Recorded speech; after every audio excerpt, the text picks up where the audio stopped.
Hare Krishna.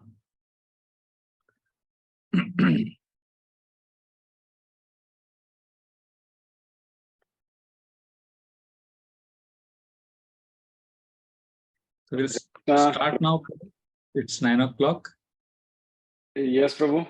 Do you do a quick introduction, Prabhu, or you want to? Whatever, or maybe after my Mangalacharan, maybe. Sure, Prabhu. Okay, Prabhu.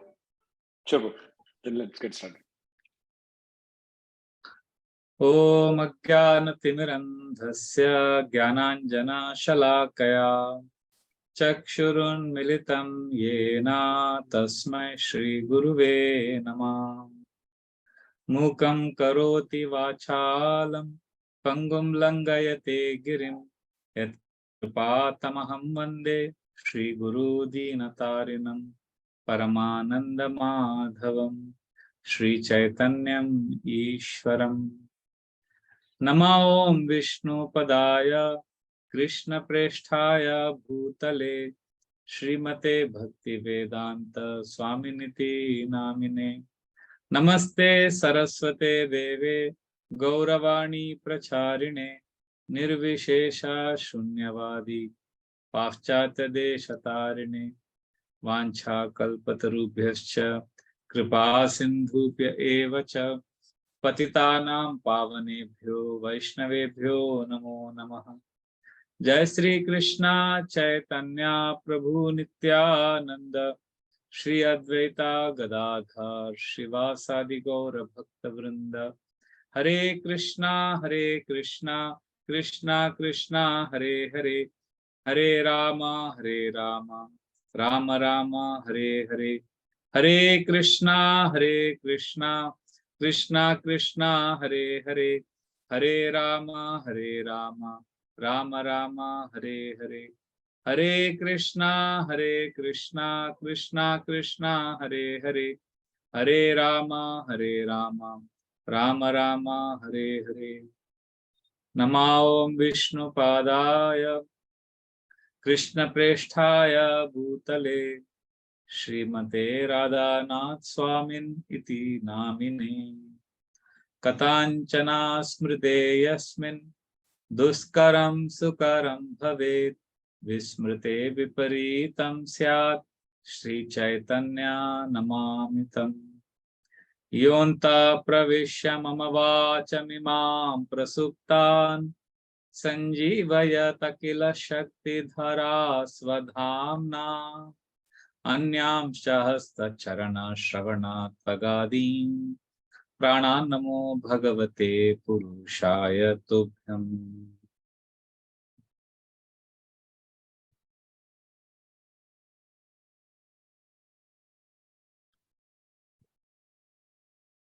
Hare Krishna, dear devotees.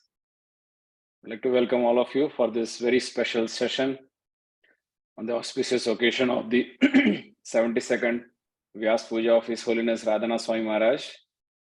And we are very fortunate that His Grace Vraja Bihari Prabhu is with us to glorify Maharaj on the Vyasa puja.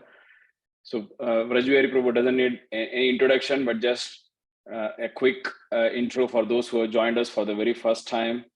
Prabhuji is a full-time monk, author, spiritual teacher at Shri Shri Radha Gopinath Mandir, Chowpatty for last 2 decades.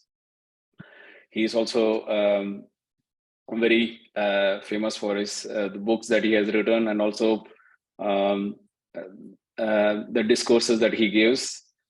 He has been well known for his deep study on the Vedic and contemporary history, and presenting in a very relevant way in a form which is life-enhancing kind of seminars for corporates and students.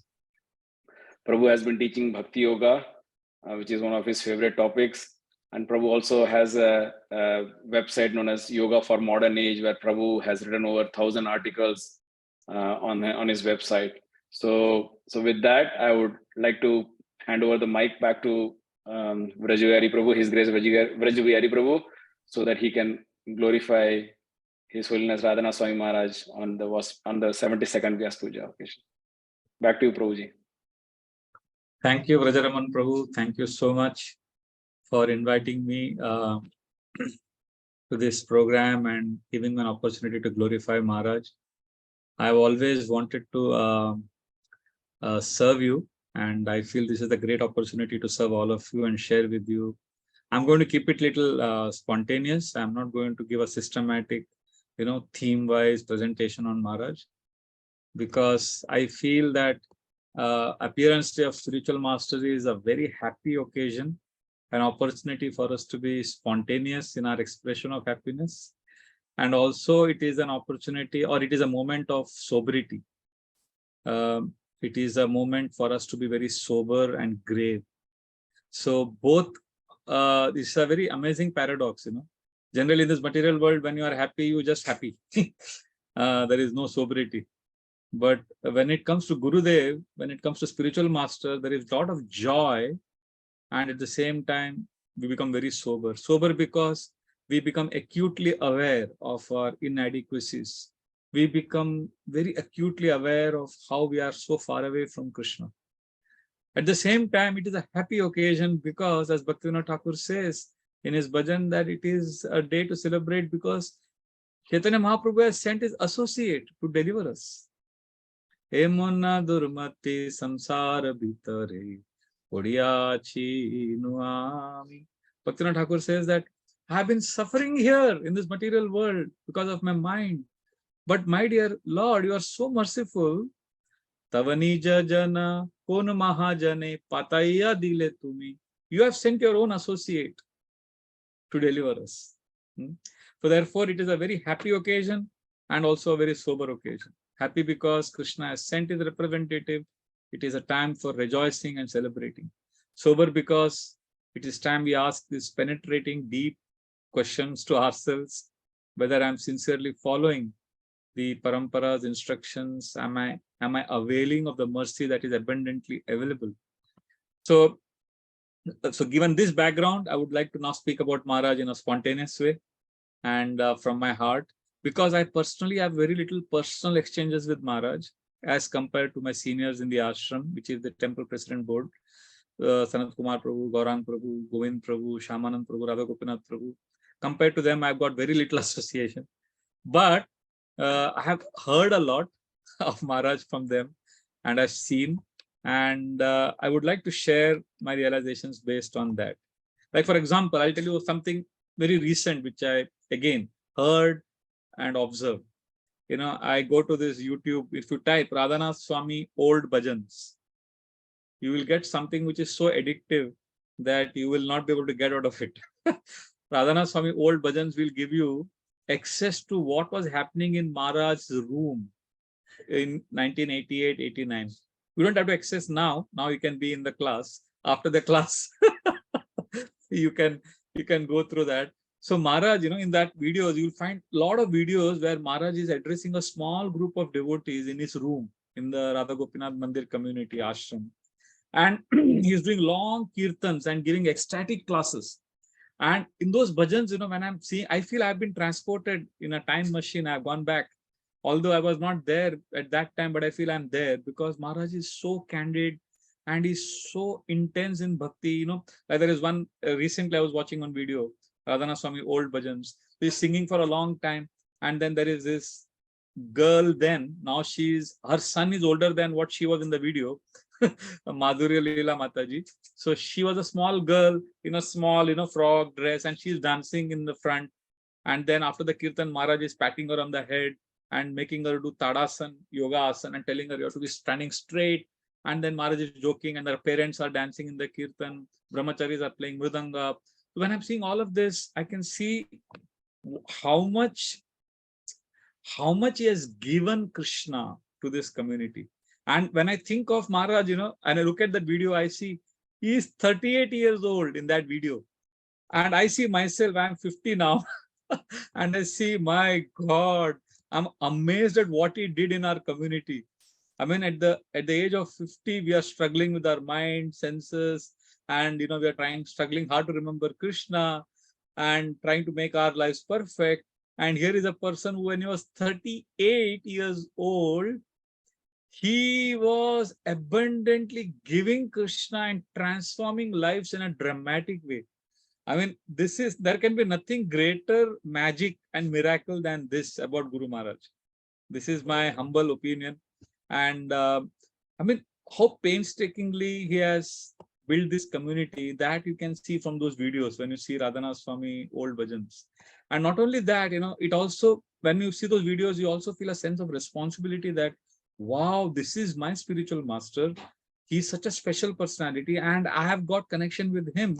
So what responsibility I have, because what he has given us is unprecedented in our tradition. I mean, it is something very special. At such a young age, somebody is traveling all over the world and then ordered by his superiors, is staying in Chowpatty, giving Krishna so abundantly. And unfortunately for me, I was always a little nervous to serve Maharaj directly. I mean, I would assist the devotees who were serving him personally, and I would console myself saying that Raghunath Das Goswami always assisted Swarup Damodar Goswami, and he didn't directly go to Chaitanya Mahaprabhu. So similarly, I would assure myself that it is okay not to go in front of Maharaj directly, and I would assist the devotees who are serving him. Although now I feel, oh, I should have taken more of his association, but it's okay. And because scriptures say that you should be careful when you're dealing with fire, Guru, and the deities. And that is because, when I'm in front of Maharaj, I become very much cognizant of my own impurities and imperfections. So that was my lacunae in my personality. But I have no regrets. I'm grateful. And I will just, like I told you this incident about Radhanath Swami old bhajan video, right? Similarly, if you see right from beginning of my ashram life, since 1998, I've been here and I'm seeing that all the time. For me, Maharaj's attachment to Maharaj is based on Shravanam, based on hearing his classes and based on hearing about him from other devotees. And that has nourished me so much. Like, I'll give you a simple example. When I joined the temple in the initial days, from two devotees, I heard something about Maharaj which completely transformed me. Like, there's one devotee called Sanat Kumar Prabhu, he is one of the temple presidents. And he told me one incident of Maharaj which made me very attached to Maharaj.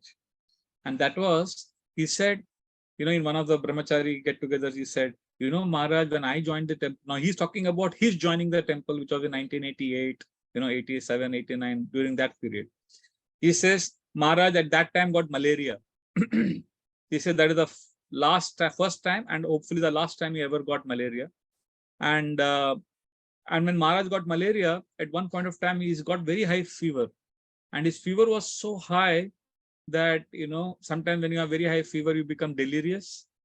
You have experienced this. You speak things, incoherently, and you are not aware of what you are saying. That happens to all of us. So, generally when we are delirious, we say things like, we ramble, all incoherent things. But it is interesting, when Maharaj had malaria and very high fever and he was externally delirious, in that delirious unconscious condition, the only thing that he spoke in detail was all the pastimes of Krishna in Vrindavan killing the demons. Basically, Maharaj killed all the demons in that delirious state. He narrated Krishna killing Putana, Shakatasur, Trinavarta, Bakasur, Aghasur, everything in detail he's speaking as he is completely delirious. So if this is the conscious, then that time I remember thinking, wow, if this is what his consciousness is when he's unconscious, when he's not aware of his surroundings, what must be there in his heart? So that gave me a glimpse into his heart. This is one incident. The second was when one of my very close friends now, at that time, he was my worshipable senior, and even now he is my worshipable senior. But now he has allowed me to come close to him. That is Anand Vrindavan Prabhu, one of our stalwart devotees in our community. So he told me that now, in 98, he's telling me how his life changed in 1988, how he got attached to Guru Maharaj. So he says when he was coming new, there were some rumors about Maharaj going on in the community, because Maharaj was coming here on behalf of Kirtanananda Swami.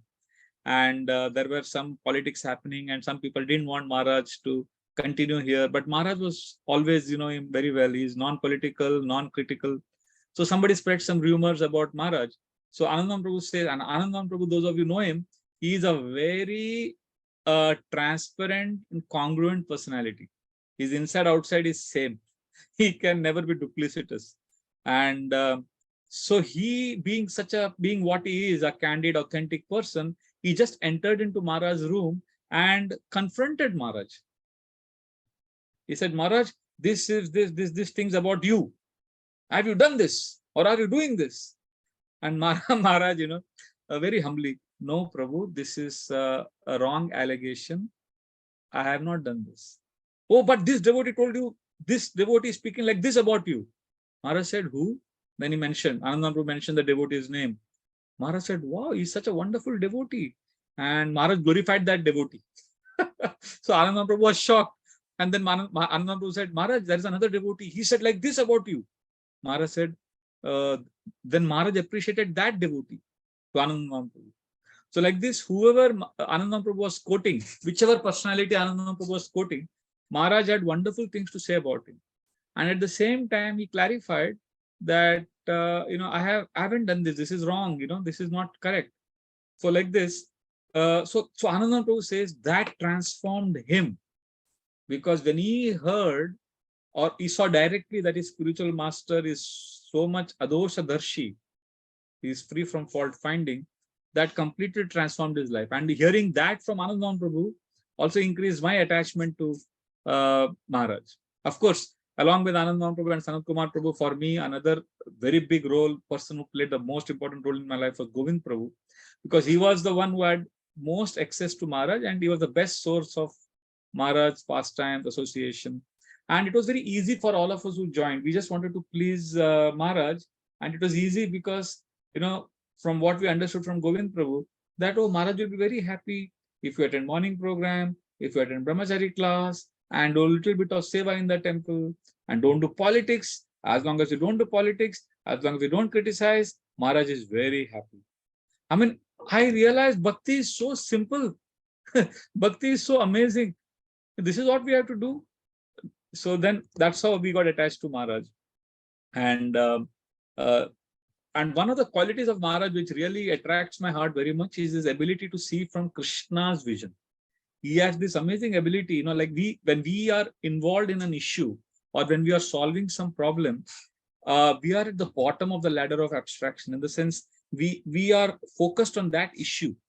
But Maharaj's speciality is when he's addressing an issue or a problem, he is able to see how Krishna would see it. And that doesn't mean he doesn't get involved in the issue. See, he has his ability to, he has his amazing ability to, address the problem on its merit, and at the same time help us have an aerial view towards it from Krishna's point of view. Like, for example, I'll give an example. In 2009, in 2010 or 11, I remember going to Maharaj with a lot of complaints. And I was involved in management completely at that time. So I told him, Maharaj, these are the problems, and these are very serious problems. And then I told him 1, 2, 3, I think 4 or 5, I listed it. And I said, and you have to intervene and you have to solve this. So then Maharaj heard me. And while explaining that to Maharaj, I happened to say a statement that, Maharaj, when we joined the ashram, I joined in 1998. Maharaj, and at that time it was so nice. We used to have morning program, we used to do like this, but Krishna consciousness was so nice in the temple, and now these problems are there and you have to solve it. So then I explained everything. After I finished, and the perspective Maharaj gave was amazing. Maharaj said, do you know something? When Shyamananda Prabhu, Govind Prabhu joined the temple in 1988, there were so many problems here. Do you know that? But Govind Prabhu, Shyamanand Prabhu, Gopinath Prabhu, all of them, they were so blissful in hearing and chanting, and they were very happy. They didn't realize that there are any problems. And 5-6 years later, when they became part of the management, and after some years of being in the management, they came to me and said, Maharaj, when we joined the temple in 1988, it was so nice. And now there are so many problems. And when they were telling me all this, that is the time when Gauranga Prabhu joined the temple. And Gauranga Prabhu was blissfully chanting and dancing. And after a few years, Gaurang Prabhu came and told me that Maharaj, these are the problems in the temple. And when I joined the temple in 94, life was so good, ashram life was so nice, and Krishna consciousness was so nice. So that's what Maharaj is telling. And then when Gaurang Prabhu was completely involved in management, that is the time you joined. And now you are in management and you are saying those days were very nice. And now you are complaining. But do you see those brahmacharis? He pointed to some of the younger brahmacharis who are running around. He said, do you see those brahmacharis running there? They are so blissful because they have just joined. And tomorrow when they come into management, they'll come and tell me that Maharaj, when in 2010, when we joined the temple, it was so nice. Now there are so many problems. So like that, Maharaj was helping us see from Krishna's vision of from 1988, he's seeing the same pattern. He says, as long as you're in a material world, there will always be problems, but it depends on your vision. Depends on what you want to, what you choose to pick up. The kind of problems you are saying they are existing, they were always there. And when he explained this in such an amazing way, I could realize how tiny, how insignificant is my understanding. And at the same time, while he was explaining all this, he repeatedly said that we have to address the issue. I'm not saying this issue is not important. So Maharaj was not putting it under the carpet. He was not brushing it aside. He was just helping us appreciate the bigger picture. So that's how I saw that Maharaj is amazing personality. He can see the bigger vision. At the same time, as he's seeing the bigger vision, he's also very down to earth and very practical. Like one of our God brothers, he came to Maharaj, he's a brahmachari, and he's in Dallas now. He said, Maharaj, he was a brahmachari, strong brahmachari. He said, my father is, giving all his property and he's giving, I'm getting a lot of inheritance. I want to give all of that to you, Maharaj, and you use it in your service to Krishna. So I'm a brahmachari, I've surrendered to Krishna. And Maharaj very coolly told him, you keep it, you will need it. And he was so practical. He was so practical. And then this brahmachari, after some years, he got married. And this inheritance came so handy to help him settle down as a grahastha. And recently, when I was in Dallas, I was talking to him, and we were, revisiting this pastime of Maharaj. And he was saying how it was such a amazing advice Maharaj had given. So on the Vyasas and Maharaj will say that we should surrender everything to Krishna. And here, this is also surrender to Krishna, keeping money for his future grahasthashram. Maharaj had this vision. So that's what I'm saying. Maharaj has this amazing Krishna vision. At the same time, he has also the ability to see Krishna, how Krishna can help us in our day-to-day life, how we need to do the practical things in our day-to-day life. Like I remember his ability to instruct. Like when I was first time in our ashram, we had this tradition during those days. We don't have that now. That if you join the ashram, you can't shave your head. I mean, you have to wait till you're blessed by the seniors. So I had this long hair and I wanted to shave, and my counselor was Gauranga Prabhu. And Gauranga Prabhu would tell me, no, you are very restless, you can't shave your head. And I would say, Prabhuji, I'm already in the ashram for 6 months. I want to shave up and I want to be like a fired up brahmachari, like all the others. He said, no, you are very, you're not still qualified. So then I kept pestering him. So he realized that the best way to get rid of my irritating, bothering him always is, he said, you go and ask Maharaj. If Maharaj allows you, then I don't mind you shaving. So he thought, I will keep quiet. I won't go to Maharaj. But I was desperate to shave up and join full time. So I directly went to Maharaj's room. I said, Maharaj, I want to shave up and, I want to join, but Gaurang Prabhu is not allowing me. He said, really? And he came out of the room, and right at that moment, Gaurang Prabhu was going somewhere. Maharaj saw him. Maharaj said, Gauranga Prabhu, wait. Maharaj called him near. And Maharaj said, what do you think of this gentleman? Pointing to me, Maharaj asked Gaurang Prabhu. Now, Gaurang Prabhu took a U-turn. Gaurang Prabhu said, he's a wonderful devotee, and he's very fixed up, very nice. So he started appreciating him. So then Maharaj said, very good. That means you regard him highly, and he wants to shave up. What do you think? So then Gaurang Prabhu said, yes, Maharaj, I think it's a good thought. He has been here for a long time now. So then Maharaj said, okay, so then you shave him up. So Gauranga Prabhu said, Maharaj, I've never shaved anyone in my life.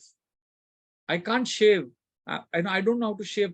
Maharaj said, okay, today will be the first time. Shave up. Shave him up. So I said, Maharaj, I don't want him to shave me. I got scared because he's never shaved anyone. He's going to shave me. So then Maharaj started laughing. Maharaj said, no, I insist that you shave him right now. So there are two instructions there. One was that Gauranga Prabhu should shave me. And second, it was right now. There is a common bathroom in the ground floor. He said, you go there right now. That is the third instruction. You have to shave him here in the ground floor. Ground floor bathroom right now. And Gauranga Prabhu should shave. So I was like, okay. But then I was a little nervous. And Gauranga Prabhu, when we went down, he was shaving me and he was wondering, why did Maharaj say that? Maharaj never tells anyone to shave others. But as we were shaving, we realized what a genius Maharaj is. Because Maharaj was supposed to meet one man who was a donor who was coming to temple every Wednesday. And he was giving donations for Gauranga Prabhu's Wednesday evening class, where a lot of khichdi and halwa was distributed to everyone. And he was a great fan of Gauranga Prabhu. And he was a good donor. And he loved Maharaj. But whenever he would meet Maharaj, he would always tell Maharaj how, actual bhakti can be understood only by those who are born in Brahmana families. He was a typical Indian caste conscious Brahmana who thinks that Brahmins are great blessings on earth. That was his mood.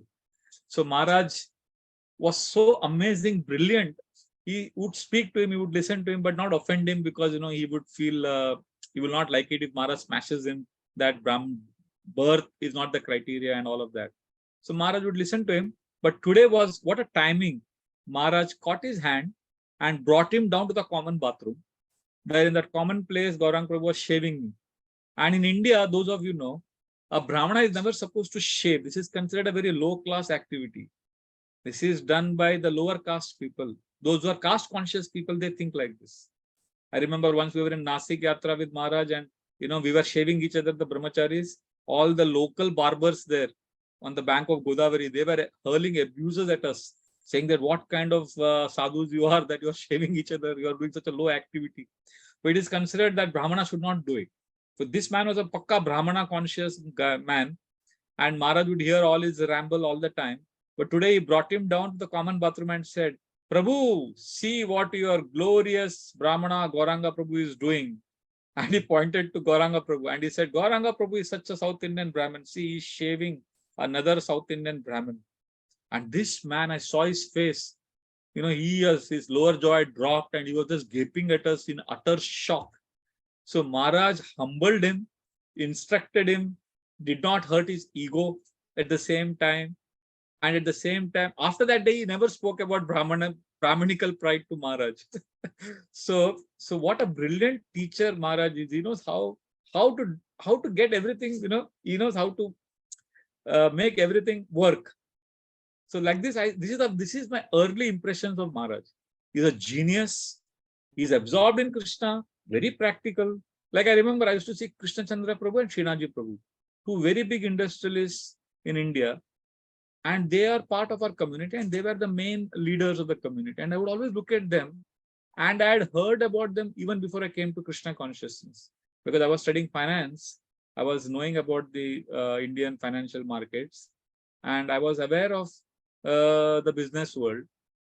And here I come and I see these two people in dhoti kurta dancing in Kirtan.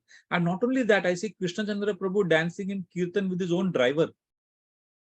I was like, wow.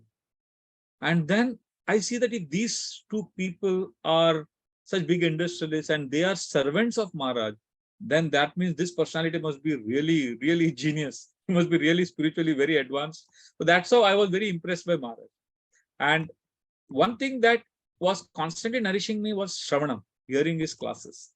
If you see in Maharaj's classes, there is a lot of not only profound wisdom coming out, but we will see that there is a lot of warmth and affection that flows for everyone. He is very sensitive to the community needs. And that is because he is connecting to Krishna. He's always connected to Krishna. I saw this live once in Kumbh Mela. We were in the preaching tent. This is the year 2000, January. So Maharaj is in the preaching tent and different people would come to the tent and Maharaj would preach to them. Some of them would challenge, some of them would inquire sincerely. I remember one very sophisticated IAS officer, very suave and very charming personality. He entered the camp, the tent, and he was asking very deep questions to Maharaj. And he was a very articulate person. He explained those questions in such an amazing way about deep technical things. And Maharaj was answering a plumb, his perfect answers he was giving. At one point of time in the conversation, this man, he just looked at Maharaj and said, you are a Swami. And I can clearly see that you're an American, you're a Christian, you're from that background. You could have got love of God by being where you are. You didn't have to change your religion to Hinduism. You didn't have to become a Hare Krishna. How do you explain this? So then Maharaj, he said, no, I was not a Christian. I was born as a Jew. So then he said, that's the same thing. Basically, you had your own tradition. You could have perfected your life by following your own tradition. Or do you think there is different religions teach different things? So Maharaj immediately said, no, God is one. And all bona fide religions are teaching us love of God. So he said, yeah, that's precisely what I'm saying. If all paths are same, if all religions are teaching us love of God, then you could have attained love of God by going back to your religion. So even if you say that, Hare Krishna movement is the one that taught you how to love God, you can go back to your religion and perfect your life in what your parents gave you. So like that, he was twisting. And Maharaj, I was wondering why Maharaj is not directly answering him. Maharaj was just, speaking about how all paths are good and all that. I was like, why is Maharaj not giving a more emphatic answer? Because this man kept arguing back. But one sentence Maharaj said at one point, at one particular point of time, this man became completely quiet. He couldn't argue any further. Because as he was retorting to the same line, that why did you change? Why did you change from your Jewish tradition to Hinduism? Why did you change? Then Maharaj, very humbly, then I realized Maharaj was trying to avoid telling this to him. But because he confronted so much, Maharaj had to reveal his heart. So with his head lowered, very humbly, Maharaj said, I took up to Krishna consciousness and I joined ISKCON because, to be honest, I know that all paths are same, but Krishna attracted my heart like nothing else and nobody else. And the way he said it with such genuineness that I could see that he's really attracted to Krishna. And therefore, you see, Maharaj, because he's attracted to Krishna so much, he is always Vrindavan conscious. He is very particular. He will never allow me to, when we tell him, we have a small Vrindavan forest near our temple, below our temple. It's a small place. And sometimes, some people would say, Maharaj, the Vrindavan garden, can we go there? Maharaj would say, it's not Vrindavan garden. It is Vrindavan forest. I mean, it's such a small thing, but he would never allow the word garden as a suffix for Vrindavan. He would say it's Vrindavan forest. It's where Krishna, because generally in India, a garden is a place where we go to enjoy. Like in Mysore, there is a very famous Vrindavan garden. So Maharaj's choice of words, which reveals his deep understanding. So he would always say this is Vrindavan forest. He never allowed us to say it's Vrindavan garden. And I remember once one Brajavasi came and Maharaj was showing him around in the temple, and we came to the Lakshmi Narayan garden, and there Maharaj saw that Brajavasi saw the Kadamba tree, and he said, this Kadamba is not from Vrindavan. This seems to be from somewhere else. So Maharaj said, yes, he told that Brajavasi, he told, yes, Babaji, this actually, I was thinking I should not be so arrogant and audacious to get a Kadamba plant from Vrindavan. We are not qualified. So I brought this from Bengal. So this is the Bengal Kadamba. So because we didn't want to take it away from Vrindavan. So then that Brajavasi started crying. He said, Are Baba, he looked at Maharaj and he called Maharaj. He was an elderly Brajavasi. He held Maharaj's hand and he said, Baba, this place is, Maharaj had told him one sentence. Maharaj said, I thought we should not get the Kadamba plant from Vrindavan to Bombay. That's why we took it from Bengal. So then Babaji immediately held Maharaj's hand and said, oh Baba, this is not Bombay, this is Vrindavan. Wherever you are, that is Vrindavan. the way he said it, I was like, he's a Brajavasi, he was speaking in Hindi and I was translating. So Maharaj is speaking in English, but the communication of their heart, it was such amazing that this Brajavasi knew fully well that Maharaj is a Brajavasi. It takes one to know one. So he got this certificate from the Brajavasi that Maharaj is Vrindavan. Maharaj's heart is Vrindavan. And I've seen this. Those who love Krishna, those who love Vrindavan, they're always with Krishna. For them, the external world, the razzle dazzle, the glamour, those things don't affect. Like, for example, if you are giving a class, many of you, I can see you are preachers here. If you are to speak a class, and you may speak in a class, the pastime of Chaitanya Mahaprabhu and that milk drinking Brahmana pastime, you may be knowing from Chaitanya Charitamrita, there is a pastime where Chaitanya Bhagavat, that Chaitanya Mahaprabhu scolded that milk drinking Brahman who wanted to see Mahaprabhu's dance. This is a very famous pastime. So we all have heard it or spoken it at least once in our classes. Now, if I had to give a class, I would speak that pastime. And if next Sunday I have to give a class, then I will not speak that same pastime to the same audience. I will speak something else. And even if I have to speak the same pastime, I'll give a different purport. Or maybe I'll give an acronym, the milk drinking Brahman pastime. Milk, M stands for this. Something new. You will give a new flavor to the same pastime if you have to speak it again and again. But I observed when I was hearing Maharaj's classes, you'll see that in the year 2009 or 2010, if you go to radhanathswamimedia.com, on the left side of your screen, you will see that there's a list of topics, yatra and all of that. And there is an year-wise category. If you click there, you'll get all lectures of Maharaj from 1988 till 2022. All years will be there. And then you go to 2009 or 2010, one of those years, you will find Maharaj in those maybe 150, 200 lectures he has given that particular year. You will find in Mumbai, that Mumbai lectures, you will find at least 10 lectures he has given on where he's speaking in detail about the milk drinking Brahman pastime. I mean, I was like shocked. He spoke this 2 weeks ago. And again, Maharaj is speaking in the same, it's not that he's doing a shortcut. He's narrating it in great detail with this new flavor, with this spontaneous flavor. And I'm like, this person must be really relishing this pastime. He must have entered that space of that pastime in his consciousness. And because he's in that consciousness, he is able to speak about it as if he's speaking about it for the first time.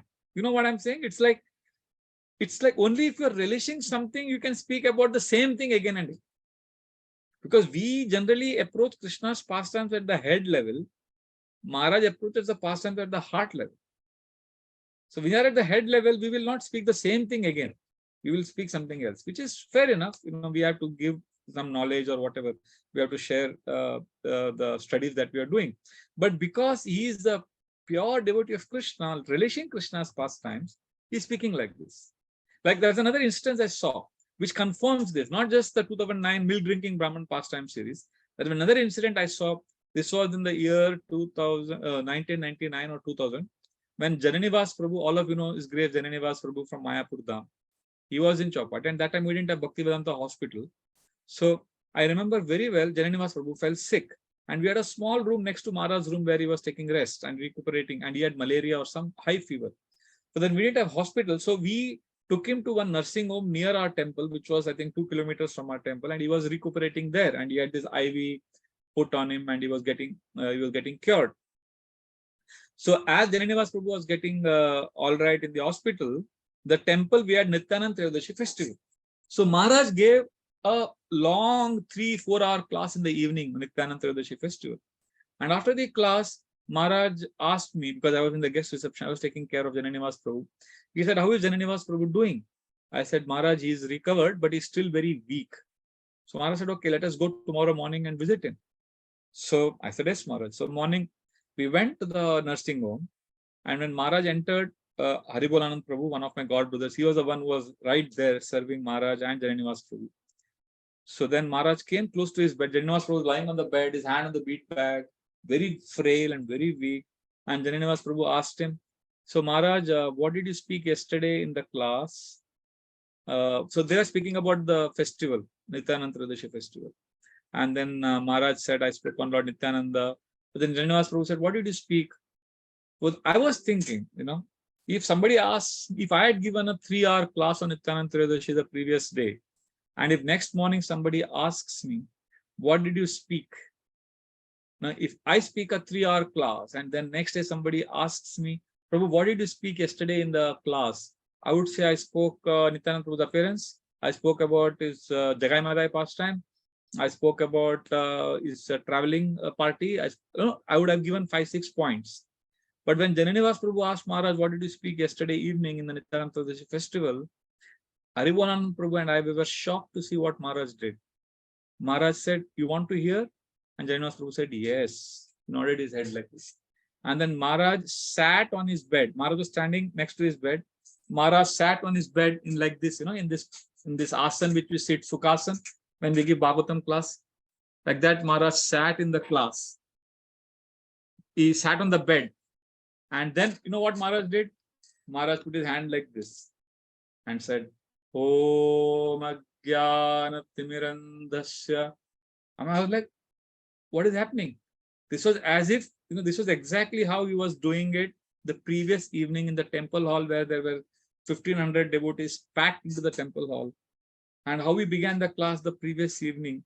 The same way is giving class now to one person, Jananivas Prabhu is lying down in front of him. And then Maharaj began the class. After the Hare Krishna, the chanting happened, Mangalacharan happened, and then Maharaj spoke as it is the same class for the next 3 hours, the same way that he spoke the previous evening to Jananivas Prabhu, the temple hall. The same thing he spoke to Jananivas Prabhu.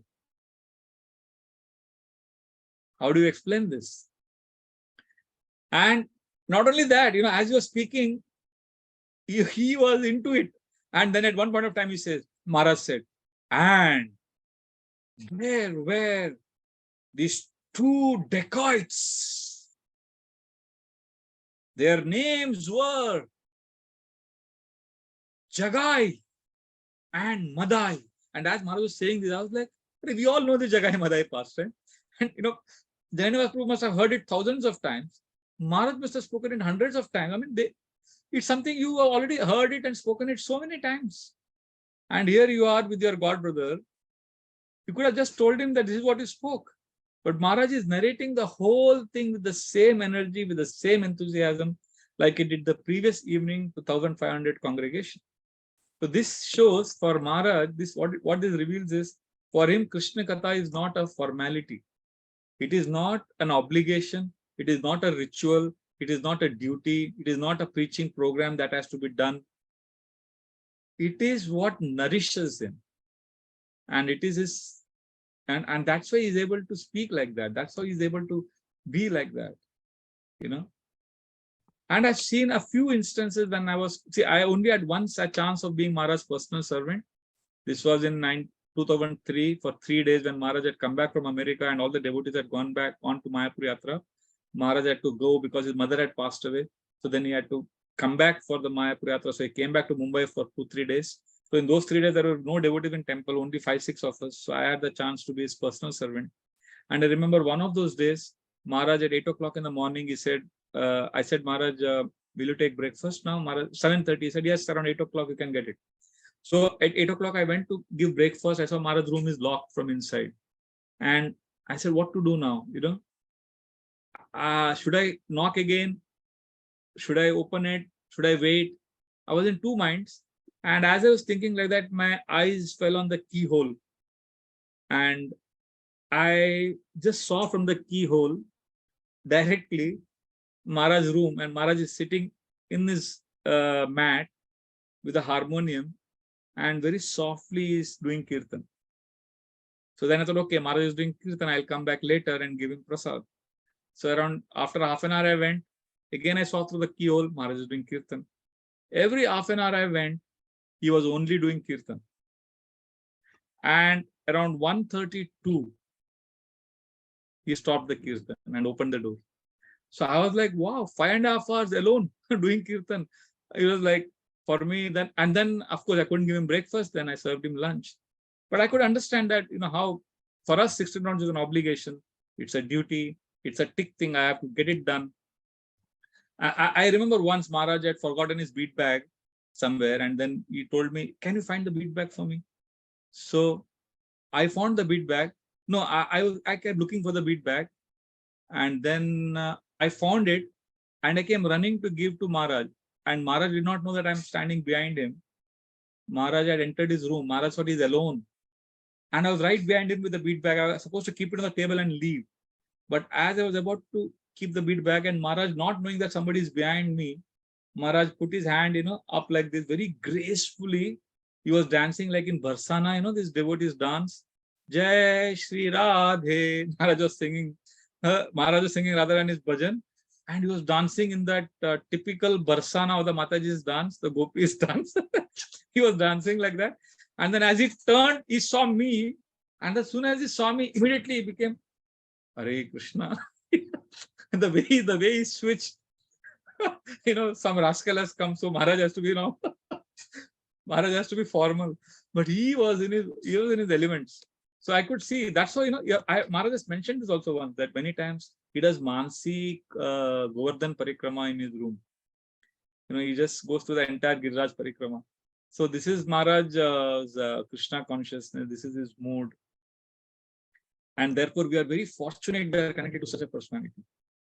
Bhaktivinoda Thakur writes in one bhajan, Doya kori more patita dekhiya, kohilo hamare giya, hoye dina jana shuno bhalo kotha, ullasita habe hiya. He says, Bhaktivinoda Thakur is telling Lord Chaitanya in that bhajan that your personal associate has come as my guru, and he felt pity on me. Doya kori more patita de. He saw that I am fallen. Therefore, he kept telling me one thing again and again. Kahilu hamare giya. What did he tell me? Oye dina jana, you fallen soul, shuno bhalo katha. Always hear Krishna katha. And he kept giving me Krishna katha. Ullasito habe. Then your heart will be enlightened. Then you will be happy. So this is what Maharaj is doing as a representative of Bhaktivinoda Thakur, as a representative of the Parampara, Prabhupada. He is giving us Krishna, pure Shuddha Ghee ka mal, unadulterated, without compromising. And that's why you will see most of the devotees who joined in the initial days who are connected to Maharaj. And even now, the devotees who are getting fixed up and who are attached to Maharaj, they're attached to Maharaj's Vani. And he knows that this is the shelter. And he's always focusing on the principle of shelter. Our devotees getting shelter. I remember just a few years back, 5 years ago, Maharaj took interview of all different brahmacharis because there were some issues. So Maharaj had to get involved. So Maharaj said, if I have to get involved, let me go to the root of the issue. So Maharaj interviewed more than 55 brahmacharis. Each one of them he spent more than an hour. And with some of them he spent more than 2 hours. So you can imagine he spent like, I think, 80 hours interviewing different devotees, brahmacharis. And he would sit humbly with a notebook and pen and try to understand our issues and our point of view. And he had to collate all of that. And, he did all of that alone.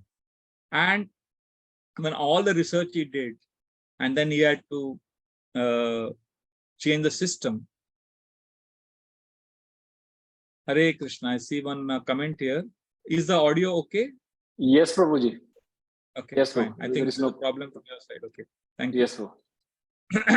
So where was I? I was saying something important. Maharaj interviewed everyone, and then after all these 80 plus hours of interview and all the points, so then he had to present it to the ashram and he had to make some system changes. He made those changes. He made a new system, and then he made a leadership council, and then while presenting it, now all these so many hours of research, he summarized it in one sentence, because the whole idea was, what is the need of the ashram? What does the ashram actually need now? That one thing, he summed it up in one word. Can you imagine that one word? He said, the essence of everything that people have spoken to me is one thing everybody needs, and that is they want shelter. They want to feel sheltered and they want to feel safe. So his ability to grasp and understand the deeper issue is amazing. And that's why he never gets impressed by anything external you say. Like you can't impress him with saying that I'm doing so much preaching, I've done so many lectures. He goes for the essence. Is this person feeling shelter? Is this person connected to Krishna? Like I remember when we joined the ashram, Gaurang Prabhu took all of us to meet Maharaj in his room. And we were all sitting in a semicircle. Some 7 or 8 of us had joined. And Maharaj asked us, so what services are you doing? So I said, I'm doing book distribution. Somebody said something.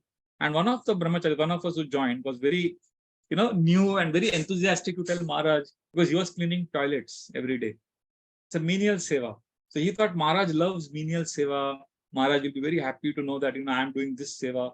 So with great joy, he put his head like this, Maharaj. And when his turn came to speak, he said, Maharaj, I clean the toilets every day, morning and evening. I clean all the toilets in the first floor and in the ground floor. And it was great joy thinking that Maharaj will be very happy to hear that. And after he finished, Maharaj nodded his head and Maharaj said, one can become extremely proud of cleaning toilets also.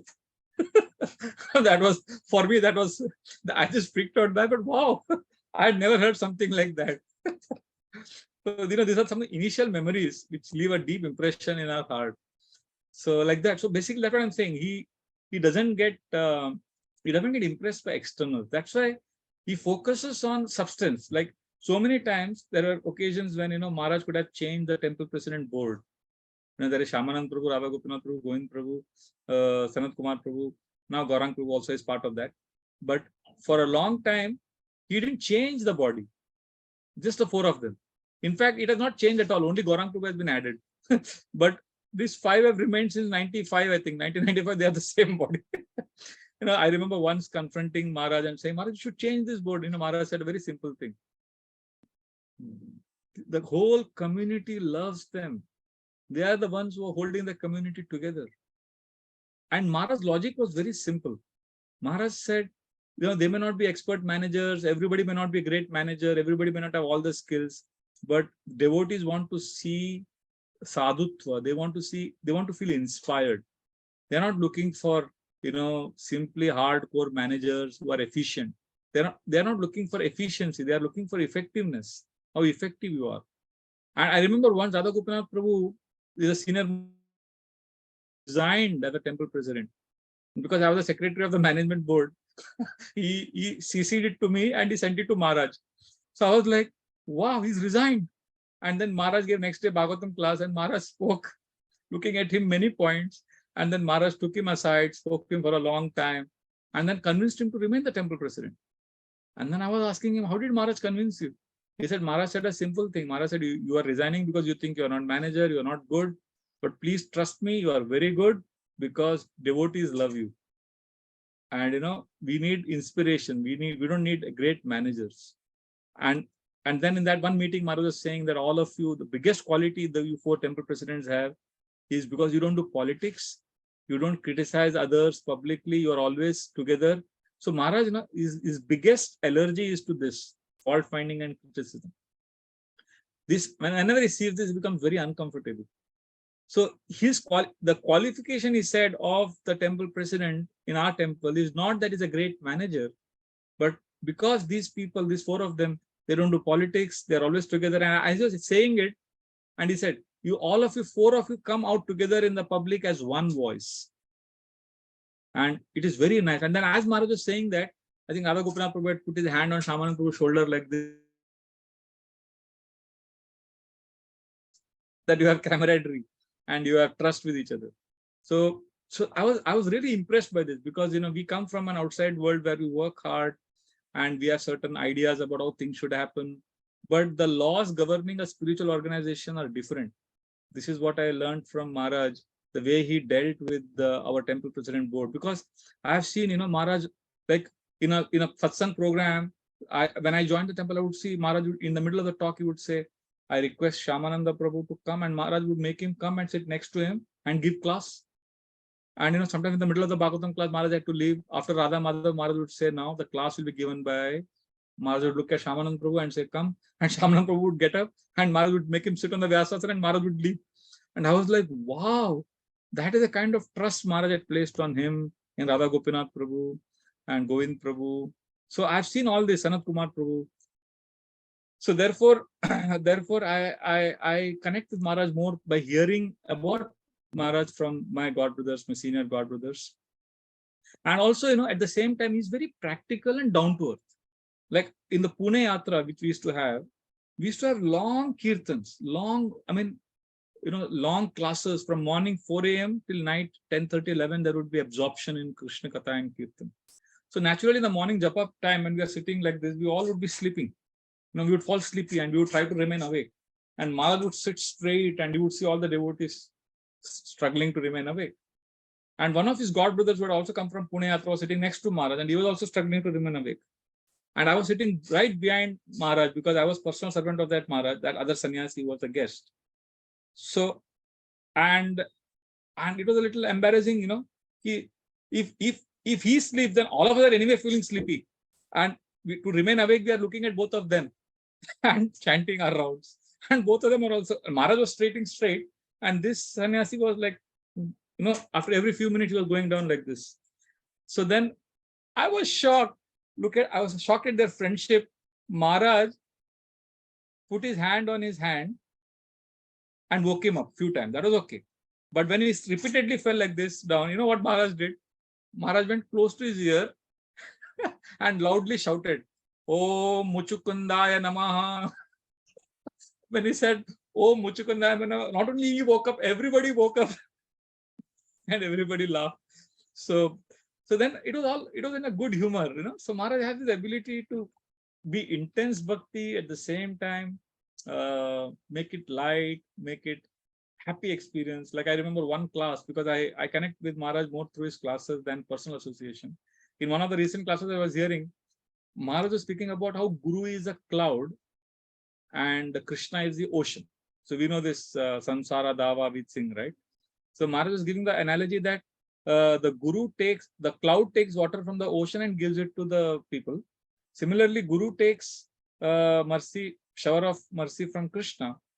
And then Maharaj made an interesting point. Maharaj said that there is a forest fire, and this burning forest fire can be extinguished when there is rain shower. And this rain shower is coming from the cloud, but the cloud is getting it from the ocean.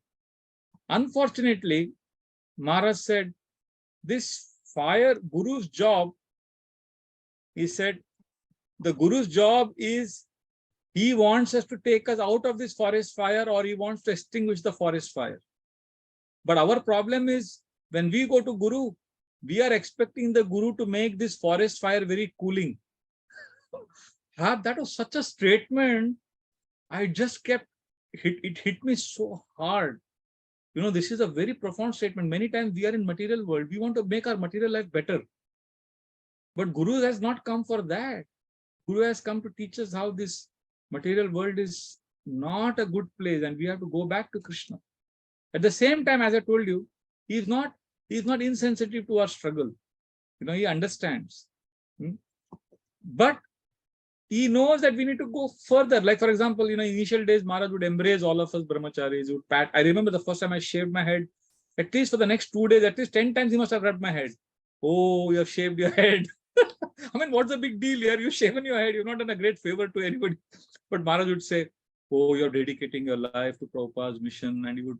So now I look back and I realize why Maharaj did that. Because Maharaj knew that we were very sentimental and emotional people. So he knew that if he gives us love, we will chant Hare Krishna. Ultimately, he wants us to love Krishna. And I was a fool. I thought if I chant Hare Krishna, I will get his love. I mean, you see the conflict of expectations that can happen here. He is giving me love so that I connect to Krishna, and I connect to Krishna so that I can get his love, not realizing that he's actually come to give me Krishna. That's why after some years, some of us, we get upset with our spiritual master because the spiritual master is no longer coming to my house. He's no longer giving names to my children. He's not attending the marriages of my grandchildren. I mean, Guru has not come to attend our children's marriages or give names to our children. He has come to give us Krishna. And he's giving Krishna through his katha, through his vani. And that's how we make our lives perfect. And that's how we connect to the parampara and we go back to Krishna. So therefore, I don't know if you heard, there is a very powerful but controversial Vyasa offering of Srila Prabhupada to his Guru Maharaj. It's there in the Lilamrut. If you see, Srila Prabhupada makes a very heavy offering about how, he says, Bhakti Vedanta Saraswati Thakur, glorifying him, he says, Offering flowers to Guru is very good. Offering praise to Guru is very good. But are we following our Gurudev's instructions? Like that, Abhay Charan De, Abhay Babu is making this offering in front of his god brother, and it creates a big controversy and it becomes very intense. In the 1950s, I think he does this. So actually, Srila Prabhupada, so the point I'm making is, in the first meeting which Srila Prabhupada had with Bhaktivedanta Swami Thakur, he was shaken from his slumber. Bhaktivedanta Swami Thakur spoke heavy, spoke very strong. So similarly, this is the mood of a Guru. Guru means heavy. And the worship we give him, the praise we give him, the flowers we offer him, he offers it as to Krishna. He's like a viceroy. Prabhupada gave the example of the viceroy, the British time, who would collect all the offerings and give it to the king or the queen. Similarly, we take from, we see that Maharaj accepts all this. But what is more important, what is more pleasing to Guru is when we follow his instructions and when we connect with him at that deeper level. Because otherwise, material energy will bewilder us. I remember one of my godbrothers, he was going through a lot of sickness. And I was sitting with him and I said, what will you do when you are 80, 85, Prabhu? You need to plan. And suddenly he said one statement from Maharaj lecture, and it just completely changed my paradigm. He said, Prabhu, Maharaj says that if you always keep planning for future, everything, see, we have to plan for future. But there are certain areas we can't do anything about. He said, if you are constantly thinking of planning, you become a control freak. We also need to know, Maharaj said, it's very good to think every day how I can please Krishna today. So then Maharaj said, if you always keep thinking, today, how can I please Krishna? Today, how can I please Krishna? If this is my mood every day, then Maharaj says that you will see a wonderful miracle happen. You will see Krishna performs a great miracle in your life and he takes charge. Unfortunately, we are in the other extreme. Every day we think how I can make my life better, how I can do what I want to do. So as we are doing that, we also need to spend some time in Krishna's space, wanting to please Krishna. So these are my few thoughts on Maharaj's appearance. There's more we can talk, but I would like to pause here. And maybe if somebody has comments or questions, we could take. But I want to sincerely thank again Vraja Prabhu for inviting me to share these pastimes of Maharaj. His Holiness Radhanath Swami Maharaj ki jai. Jai. So, dear devotees, if you have any questions or any reflections that you want to share, maybe kindly raise your hand, maybe, and you also have an option to unmute yourself. And so, anyone like to share some reflections?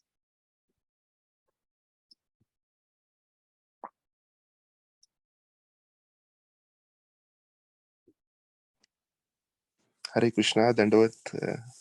Prabhuji, very nice class. Thank you so much. It reminded us of your visit over here and the series of classes. And we are missing you already. Thank you so much. Thank you, Prabhu.